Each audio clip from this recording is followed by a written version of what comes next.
Do not come and then you're shuffling papers or you're trying to figure out, oh, what was I going to say again?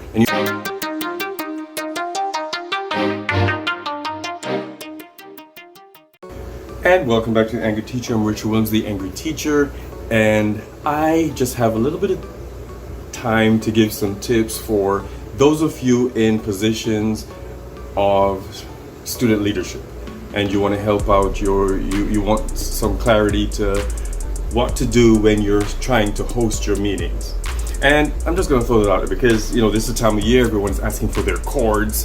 This is in May, by the way. They're asking for their cords for the different organizations that they were a part of and they were leaders of. And so, kids want to know, how much do I pay? They're trying to scramble to have this meeting, this final meeting for the year, or these meetings. And even for next year, when you're planning to start your student organizations and start to have those meetings, these are some tips that can kind of help you out. All right, so let's get into it and let's figure out how we can run these meetings efficiently and effectively.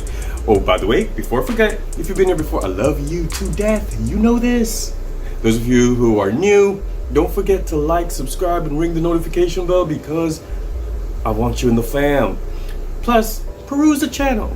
Peruse this playlist. There's so many playlists, so many things that will speak to you. If you're a parent, student, teacher, or admin, it's there for you. So let's just get into the video so you can see where I'm going with this.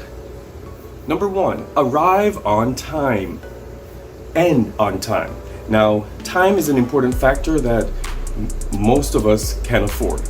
So don't squander other people's time. Try to get there on time as much as you can. If you can't make it, make sure your assistant, your vices, make sure they get there on time so they can start the meeting, or you let people know that I'm running late. I'll try to get there as soon as I can. End as early as you can. Cover as much as you can in the meeting so you can end on time. The worst thing is if one meeting extends beyond a long time beyond when it's supposed to end, kids won't turn up, or no one will turn up for the next one, or they'll be very leery about coming back to another meeting. So make sure you start on time, you end on time. Push for them to start on time, to get there on time. That's another thing. If you keep coming late every meeting, they're going to start trickling in when they feel like it, because they know you're not going to be there on time anyway. And since we're always going to be late going over anyway, we can just get there whenever. Okay, so make sure that you have stuff set in the beginning, so if they're late, they know they missed it. Or close the door so they know that, okay, you gotta wait for a couple of minutes if we let you back in. You need to get here on time so we can end on time, because we got stuff to talk about. Number 2, have an agenda and be prepared. Do not come and then you're shuffling papers or you're trying to figure out, oh, what was I gonna say again? And you're trying to remember. Kids know kids, and they will get on you for being disorganized and being tardy and being, nobody knows what's going on. You're asking your vice what's happening or what should have been done or did you do this. There's no plan. There's nothing for them to look at. Also, that's another thing. As a student that kids are going to be easily distracted. So have something for them to either read or have, so give them an agenda in paper on their desk or whatever, so they can look at it while they're talking to you or while they're listening to you. Or put something up in a PowerPoint or so a list of something, so they can, in their head, they can organize how the meeting is going to go, and they can see where you are on the agenda, and they can keep you on track, because sometimes some of us are a little bit long-winded. So when you have these things put in place, they can check you on your pace. They can realize, oh, we're almost done, so we can have time to chill after, or I can leave and still have time to catch the bus, whatever. We need to value people's time. So come prepared. Have an agenda. You call the meeting, so I'm assuming you have something to say, and I'm assuming that you're prepared to say it. Number 3, if you have people who are not functioning in their position, attack the situation, not the person. No ad hominems about what they, how they look, how they're, unless it's a part of their position, they're frumpy and whatever when they're supposed to be streamlined and dapper and whatever, and they're not. But don't attack the person, attack what's not being done. Attack the situation that people are always arriving late. Attack the situation where grades are not where they're supposed to be. Attack the situation where we're not doing enough in the community as an organization. Do not attack individuals. Well, if you were more put together, we'd have more members. Or if you did this, or if you did this, or if you. Just talk about the situation. Why we're here is because of X, not because of the person. Number 4, respect others. Respect the place. So you're a student talking to other students. The same rules, whatever rules your sponsor has for that space, need to apply. You respect each other's time. Because once again, especially in high school, we have all these auxiliaries, all these organizations, all these other things, homework, college apps, all these different groups that we're a part of and things we have to do after school or whenever we have these meetings. So value people's times. You as the student leader also has things to do. So value your time, value people's time. Value opinions, value backgrounds, cultures. Value all of that. Let everyone know that this is a space where we're not going to bully you. One member is not going to, if that comes up, bring it out to the open. You're not going to disrespect her because she's a female. You're not going to disrespect her because she's transitioning to a female.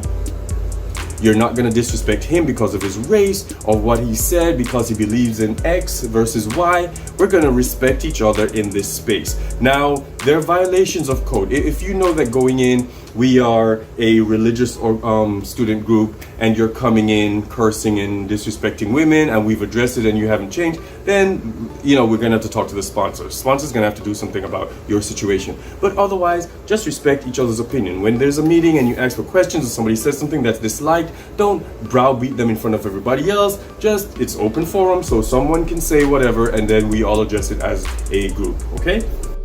Number 5, be concise. Stay focused, stay on the topic. Now, when you are talking about, if we're planning for a fundraiser and then you start talking and then you go off on a tangent and you talk about how previous years we've done this and you keep going and going and going about the previous year and there's nothing being addressed about this year, then you are off on a tangent. So focus, get back on task and be concise. Get to the point. What do you want us to sell? How quickly do we need to do this? How much do we want to sell? Just focus on, and that's why an agenda helps. That's why you need to work with your organizing body and get the meetings focused and effective. Number 6, record the meeting or record things in the meeting. Have an actual record of what's going on. If there's no secretary or parliamentarian or anyone who actually takes notes about the meeting, then go ahead and ask if you can record it. If you can't do that, if it's not allowed in your district or your state or the group that doesn't want you to record them, then make sure someone is writing down, okay, we did this, we started at this time, we did this, we did that, we did this. Write events down. Now the agenda, we had XYZ, but while we were discussing XYZ, TNS came up. Make sure somebody's writing that down. Or you type it into that PowerPoint so that when you revisit the PowerPoint, you can say, oh yeah, and we also talked about this. And report to the supervisor. Your supervisor, in my district, the supervisor has to be, or the sponsor of the organization has to be in the room, or at least in the building all the time, right? So whenever the meeting is done and if the supervisor or sponsor gives you some space to do what you need to do, you need to report, this is what happened, this is what we came to, and this is what we want to do. Don't just walk away thinking that you can handle everything on your own because you are under a sponsor who's responsible for whatever actions you plan to take in the building. So make sure that you communicate with your sponsor or your supervisor real well, okay? And there's another thing that I'm thinking about as I've listened to students over the years. There's some students who don't get along with their sponsors, or their sponsors are never around when they need help. Try to talk to their activities director, the person who's over activities for your school, because that's not fair to you, it's not fair to them. If they can't handle it, then they need to move out of the position, and there needs to be a sponsor who does something for you and for your organization. So, but have those lines of communication open, and if that's a problem, then you need to go higher. Also, for recording the meetings, have actions that you've identified that you need to accomplish. Don't just say, okay, we talked about. What was the outcome? What do we plan to do for the next meeting? One thing that grinds my gears is meeting for meeting's sake. There needs to be some productivity in the meetings. Once again, we're going back to rule number 1, I feel. Respect people's time. if you want me there on time at 2:20 and I get there at 2:20 and I'm there until 3:20, I need to know that every bit of information given to me between that in that hour is vital. So what are the action plans? What's actionable? What do we need to get accomplished while we're in this meeting? So that could be a part of your agenda. So we've discussed, we've talked about, and then now we're going to act. What do we need to do? So here's what you're gonna do. Johnny, you do X. Susie, you do Y. I'm gonna do P. And then we work, and that's how we come back the next meeting. Did you do X? Did you do Y? Did I do P? All right, have actionable steps. This goes along with number 7, follow up. Follow through. Johnny, with X, what did you find that was problematic? Even though you were able to accomplish it, what can we do differently? And one of the things my organization does, I have my students, and I'll tell you what it is down in the link.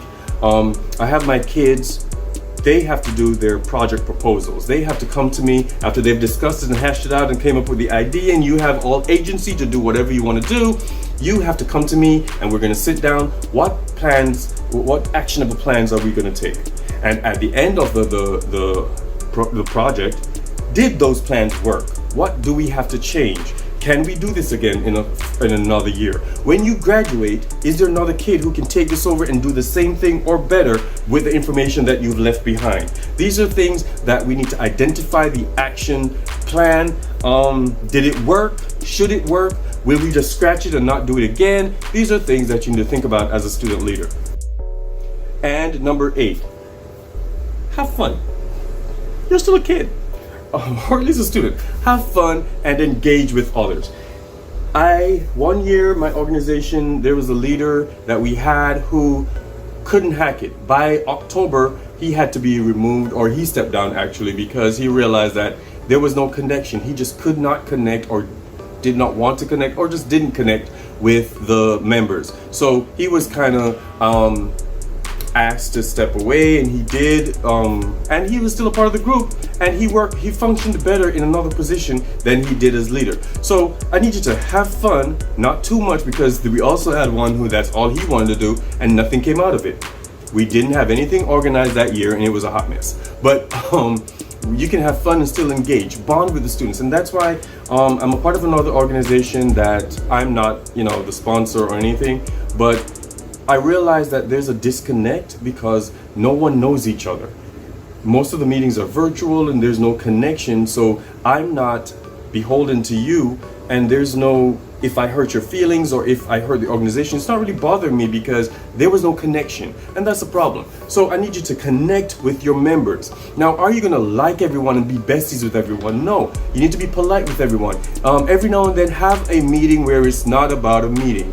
We're just gonna hang out and have fun because we need to understand how each other works, who each other is, and what's going on with you today.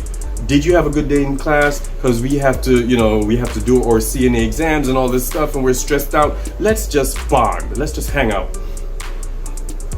Communication is key. Your members need to know that they can reach you. Members need to know that they can talk to you. And if they can't talk to you, your advice should be available. Also, sponsors, and I'm going to throw this out to you.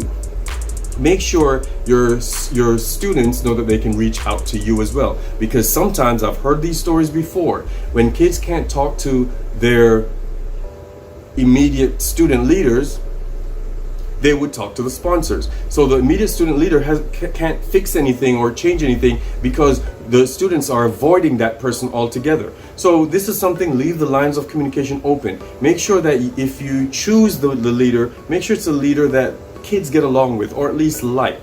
Or even if you're good at organizational stuff, make sure that there are other things that are there as well. You need to be not necessarily a people person, but somebody in leadership needs to be available for communication, for that the kids can kind of get along with. So everything is not stressing out the leader or stressing out the student members. Okay, so those are my tips for now. That's all the time I have, and that's more time than I thought I had. But these are things that you do when you're running a student meeting. Be effective, be efficient, and things will go well. Go out there and be great. Let's see that organization grow.